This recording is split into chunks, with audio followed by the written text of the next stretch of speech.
Chapter 3. Across the Moor. She slept a long time, and when she awakened Mrs. Medlock had bought a lunch basket at one of the stations, and they had some chicken and cold beef and bread and butter, and some hot tea. The rain seemed to be streaming down more heavily than ever, and everybody in the station wore wet and glistening waterproofs. The guard lighted the lamps in the carriage, and Mrs. Medlock cheered up very much over her tea and chicken and beef. She ate a great deal and afterward fell asleep herself, and Mary sat and stared at her and watched her fine bonnet slip on one side until she herself fell asleep once more in the corner of the carriage, lulled by the splashing of the rain against the windows. It was quite dark when she awakened again. The train had stopped at a station, and Mrs. Medlock was shaking her. "You have had a sleep," she said. "It's time to open your eyes. We're at Thwaite Station and we've got a long drive before us." Mary stood up and tried to keep her eyes open while Mrs. Medlock collected her parcels. The little girl did not offer to help her, because in India native servants always picked up or carried things, and it seemed quite proper that other people should wait on one. The station was a small one and nobody but themselves seemed to be getting out of the train. The station master spoke to Mrs. Medlock in a rough, good-natured way, pronouncing his words in a queer, broad fashion, which Mary found out afterward was Yorkshire. "I see th's got back," he said, "and th's brought the young un with thee." "Aye, that's her," answered Mrs. Medlock, speaking with a Yorkshire accent herself and jerking her head over her shoulder toward Mary. "How's thy missus?" "Well enow. The carriage is waitin' outside for thee." A brougham stood on the road before the little outside platform. Mary saw that it was a smart carriage and that it was a smart footman who helped her in. His long waterproof coat and the waterproof covering of his hat were shining and dripping with rain as everything was, the burly stationmaster included. When he shut the door, mounted the box with the coachman, and they drove off, the little girl found herself seated in a comfortably cushioned corner, but she was not inclined to go to sleep again. She sat and looked out of the window, curious to see something of the road over which she was being driven to the queer place Mrs. Medlock had spoken of. She was not at all a timid child and she was not exactly frightened, but she felt that there was no knowing what might happen in a house with 100 rooms nearly all shut up, a house standing on the edge of a moor. "What is a moor?" she said suddenly to Mrs. Medlock. "Look out of the window in about 10 minutes and you'll see," the woman answered. "We've got to drive 5 miles across Missel Moor before we get to the manor. You won't see much because it's a dark night, but you can see something." Mary asked no more questions, but waited in the darkness of her corner, keeping her eyes on the window. The carriage lamps cast rays of light a little distance ahead of them, and she caught glimpses of the things they passed. After they had left the station, they had driven through a tiny village, and she had seen whitewashed cottages and the lights of a public house.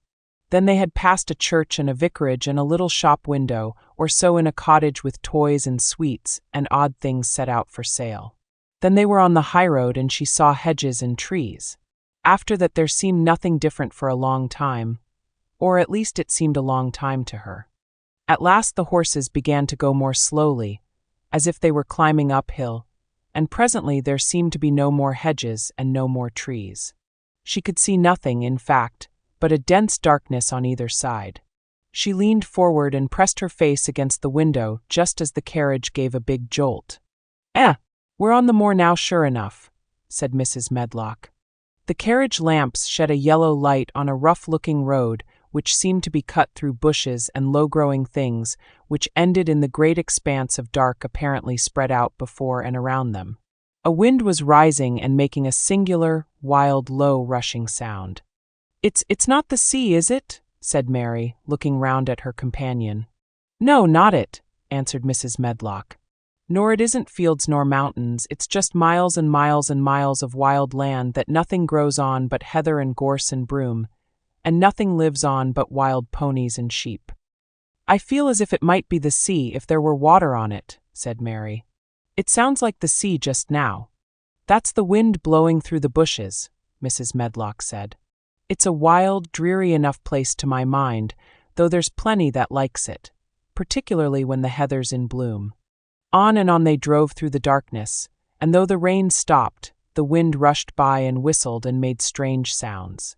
The road went up and down, and several times the carriage passed over a little bridge beneath which water rushed very fast with a great deal of noise.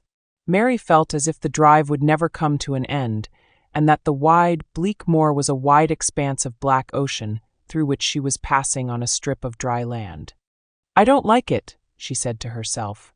"I don't like it," and she pinched her thin lips more tightly together. The horses were climbing up a hilly piece of road when she first caught sight of a light. Mrs. Medlock saw it as soon as she did, and drew a long sigh of relief. "I am glad to see that bit o' light twinkling," she exclaimed. "It's the light in the lodge window. We shall get a good cup of tea after a bit, at all events." It was after a bit, as she said, for when the carriage passed through the park gates there was still 2 miles of avenue to drive through, and the trees, which nearly met overhead, made it seem as if they were driving through a long dark vault. They drove out of the vault into a clear space, and stopped before an immensely long but low-built house which seemed to ramble round a stone court. At first Mary thought that there were no lights at all in the windows, but as she got out of the carriage she saw that one room in a corner upstairs showed a dull glow. The entrance door was a huge one made of massive, curiously shaped panels of oak studded with big iron nails and bound with great iron bars. It opened into an enormous hall, which was so dimly lighted that the faces in the portraits on the walls and the figures in the suits of armor made Mary feel that she did not want to look at them. As she stood on the stone floor she looked a very small, odd little black figure, and she felt as small and lost and odd as she looked. A neat, thin old man stood near the manservant who opened the door for them. "You are to take her to her room," he said in a husky voice. "He doesn't want to see her. He's going to London in the morning." "Very well, Mr. Pitcher," Mrs. Medlock answered. "So long as I know what's expected of me, I can manage." "What's expected of you, Mrs. Medlock," Mr. Pitcher said, "is that you make sure that he's not disturbed and that he doesn't see what he doesn't want to see." And then Mary Lennox was led up a broad staircase and down a long corridor and up a short flight of steps and through another corridor and another, until a door opened in a wall and she found herself in a room with a fire in it and a supper on a table. Mrs. Medlock said unceremoniously, "Well, here you are. This room and the next are where you'll live, and you must keep to them. Don't you forget that." It was in this way Mistress Mary arrived at Misselthwaite Manor, and she had perhaps never felt quite so contrary in all her life. Chapter 10. Dickon. The sun shone down for nearly a week on the secret garden. The secret garden was what Mary called it when she was thinking of it. She liked the name, and she liked still more the feeling that when its beautiful old walls shut her in no one knew where she was. It seemed almost like being shut out of the world in some fairy place. The few books she had read and liked had been fairy story books, and she had read of secret gardens in some of the stories. Sometimes people went to sleep in them for 100 years, which she had thought must be rather stupid.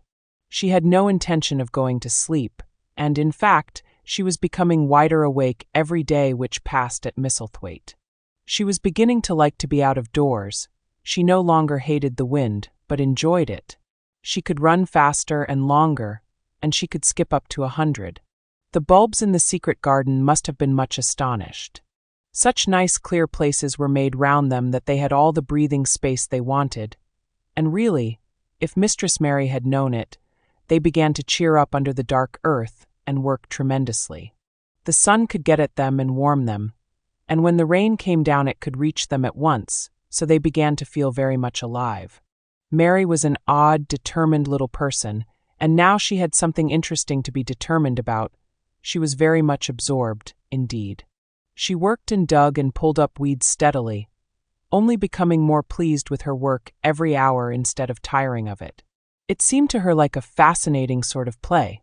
She found many more of the sprouting pale green points than she had ever hoped to find. They seemed to be starting up everywhere, and each day she was sure she found tiny new ones, some so tiny that they barely peeped above the earth. There were so many that she remembered what Martha had said about the snowdrops by the thousands, and about bulbs spreading and making new ones. These had been left to themselves for 10 years, and perhaps they had spread, like the snowdrops, into thousands. She wondered how long it would be before they showed that they were flowers. Sometimes she stopped digging to look at the garden and try to imagine what it would be like when it was covered with thousands of lovely things in bloom. During that week of sunshine, she became more intimate with Ben Weatherstaff. She surprised him several times by seeming to start up beside him as if she sprang out of the earth. The truth was that she was afraid that he would pick up his tools and go away if he saw her coming, so she always walked toward him as silently as possible. But, in fact, he did not object to her as strongly as he had at first. Perhaps he was secretly rather flattered by her evident desire for his elderly company. Then also, she was more civil than she had been. He did not know that when she first saw him she spoke to him as she would have spoken to a native, and had not known that a cross, sturdy old Yorkshire man was not accustomed to salaam to his masters, and be merely commanded by them to do things. "Thou art like the robin," he said to her one morning when he lifted his head and saw her standing by him. "I never knows when I shall see thee or which side they'll come from." "He's friends with me now," said Mary. "That's like him," snapped Ben Weatherstaff. "Makin' up to the women folk just for vanity and flightiness. There's nothin' he wouldn't do for the sake o' showin' off and flirtin' his tail feathers. He's as full o' pride as an egg's full o' meat." He very seldom talked much, and sometimes did not even answer Mary's questions except by a grunt. But this morning he said more than usual. He stood up and rested one hobnailed boot on the top of his spade while he looked her over. "How long has the been here?" he jerked out. "I think it's about a month," she answered. "Tha's beginning to do Misselthwaite credit," he said. "Tha's a bit fatter than the was and tha's not quite so yeller. Tha looked like a young plucked crow when the first came into this garden. Thinks I to myself I never set eyes on an uglier, sourer-faced young un." Mary was not vain, and as she had never thought much of her looks she was not greatly disturbed. "I know I'm fatter," she said. "My stockings are getting tighter. They used to make wrinkles. There's the robin, Ben Weatherstaff." There, indeed, was the robin, and she thought he looked nicer than ever. His red waistcoat was as glossy as satin, and he flirted his wings and tail, and tilted his head, and hopped about with all sorts of lively graces. He seemed determined to make Ben Weatherstaff admire him. But Ben was sarcastic. "Aye, there thou art," he said.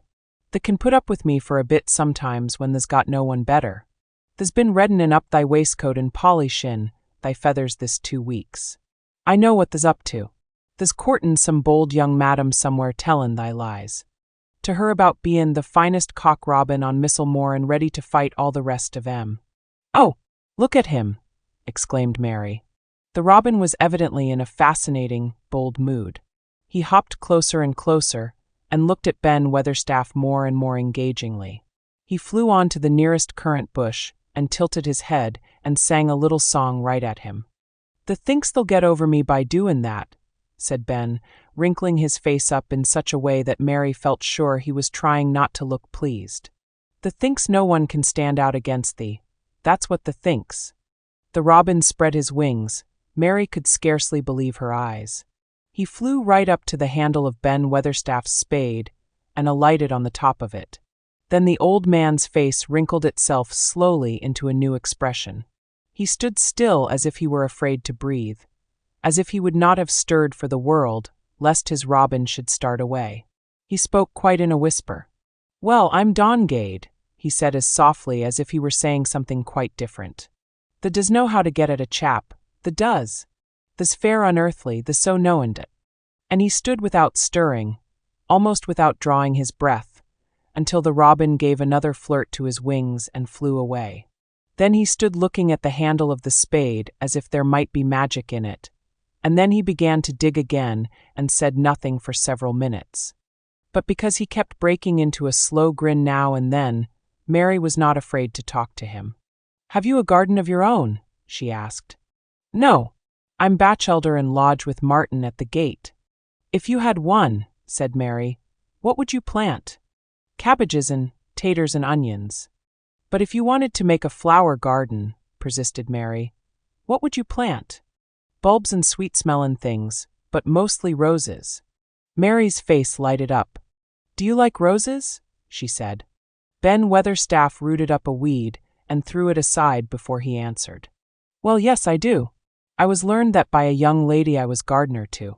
She had a lot in a place she was fond of, and she loved 'em like they was children, or robins. I've seen her bend over and kiss 'em. He dragged out another weed and scowled at it. That were as much as 10 year ago. Where is she now? Asked Mary, much interested. Heaven, he answered, and drove his spade deep into the soil, according to what parson says. What happened to the roses? Mary asked again, more interested than ever. They was left to themselves. Mary was becoming quite excited. Did they quite die? Do roses quite die when they are left to themselves? She ventured. Well, I'd got to like 'em, and I liked her, and she liked 'em, Ben Weatherstaff admitted reluctantly. Once or twice a year I'd go and work at 'em a bit, prune 'em and dig about the roots. They run wild, but they was in rich soil, so some of 'em lived. When they have no leaves and look gray and brown and dry, how can you tell whether they are dead or alive? Inquired Mary. Wait till the spring gets at 'em. Wait till the sun shines on the rain, and the rain falls on the sunshine, and then they'll find out. How? Cried Mary, forgetting to be careful. Look along the twigs and branches, and if they see a bit of a brown lump swelling here and there, watch it after the warm rain and see what happens. He stopped suddenly and looked curiously at her eager face. Why does the care so much about roses and such all of a sudden? He demanded. Mistress Mary felt her face grow red. She was almost afraid to answer. I want to play that I have a garden of my own, she stammered. There is nothing for me to do. I have nothing, and no one. Well, said Ben Weatherstaff slowly as he watched her, that's true. Thee hasn't. He said it in such an odd way that Mary wondered if he was actually a little sorry for her. She had never felt sorry for herself. She had only felt tired and cross, because she disliked people and things so much. But now the world seemed to be changing and getting nicer. If no one found out about the secret garden, she should enjoy herself always. She stayed with him for 10 or 15 minutes longer and asked him as many questions as she dared. He answered every one of them in his queer grunting way, and he did not seem really cross and did not pick up his spade and leave her. He said something about roses just as she was going away, and it reminded her of the ones he had said he had been fond of. Do you go and see those other roses now? She asked. Not been this year. My rheumatics has made me too stiff in the joints. He said it in his grumbling voice, and then quite suddenly he seemed to get angry with her, though she did not see why he should. Now look here, he said sharply. Don't they ask so many questions? Thou art the worst wench for a skin questions I've ever come across. Get thee gone and play thee. I've done talkin' for today. And he said it so crossly that she knew there was not the least use in staying another minute. She went skipping slowly down the outside walk, thinking him over and saying to herself that, queer as it was, here was another person whom she liked in spite of his crossness. She liked old Ben Weatherstaff. Yes, she did like him. She always wanted to try to make him talk to her. Also, she began to believe that he knew everything in the world about flowers. There was a laurel-hedged walk which curved round the secret garden and ended at a gate which opened into a wood in the park. She thought she would slip round this walk and look into the wood and see if there were any rabbits hopping about. She enjoyed the skipping very much, and when she reached the little gate she opened it and went through because she heard a low, peculiar whistling sound and wanted to find out what it was. It was a very strange thing indeed. She quite caught her breath as she stopped to look at it. A boy was sitting under a tree, with his back against it, playing on a rough wooden pipe. He was a funny-looking boy about 12. He looked very clean, and his nose turned up, and his cheeks were as red as poppies, and never had Mistress Mary seen such round and such blue eyes in any boy's face. And on the trunk of the tree he leaned against, a brown squirrel was clinging and watching him, and from behind a bush nearby a cock pheasant was delicately stretching his neck to peep out, and quite near him were 2 rabbits sitting up and sniffing with tremulous noses, and actually it appeared as if they were all drawing near to watch him and listen to the strange low little call his pipe seemed to make. When he saw Mary he held up his hand and spoke to her in a voice almost as low as and rather like his piping. Don't the move, he said. It'd flight em. Mary remained motionless. He stopped playing his pipe and began to rise from the ground. He moved so slowly that it scarcely seemed as though he were moving at all, but at last he stood on his feet, and then the squirrel scampered back up into the branches of his tree. The pheasant withdrew his head and the rabbits dropped on all fours and began to hop away, though not at all as if they were frightened. I'm Dickon, the boy said. I know thou art Miss Mary. Then Mary realized that somehow she had known at first that he was Dickon. Who else could have been charming rabbits and pheasants as the natives charm snakes in India?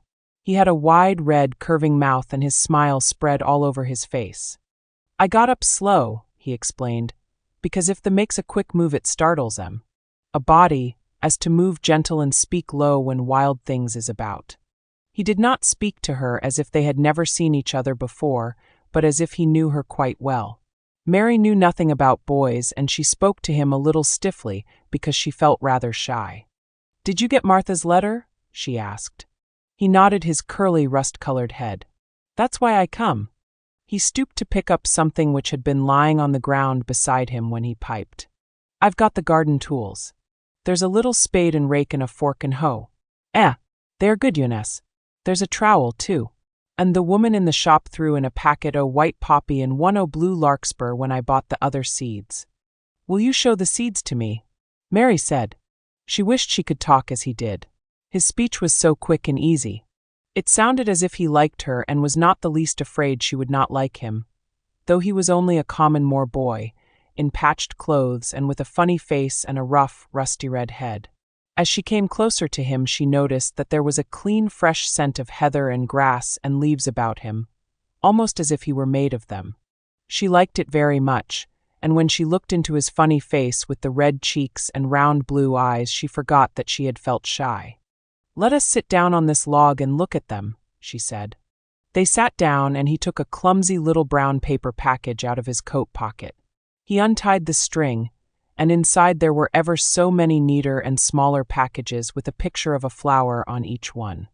There's a lot o' mignonette and poppies, he said. Mignonette's the sweetest smellin' thing as grows, and it'll grow wherever you cast it, same as poppies will. Them as'll come up and bloom if you just whistle to 'em. Them's the nicest of all. He stopped and turned his head quickly, his poppy-cheeked face lighting up. Where's that robin as is callin' us? He said. The chirp came from a thick holly bush, bright with scarlet berries, and Mary thought she knew whose it was. Is it really calling us? She asked. Aye, said Dickon, as if it was the most natural thing in the world.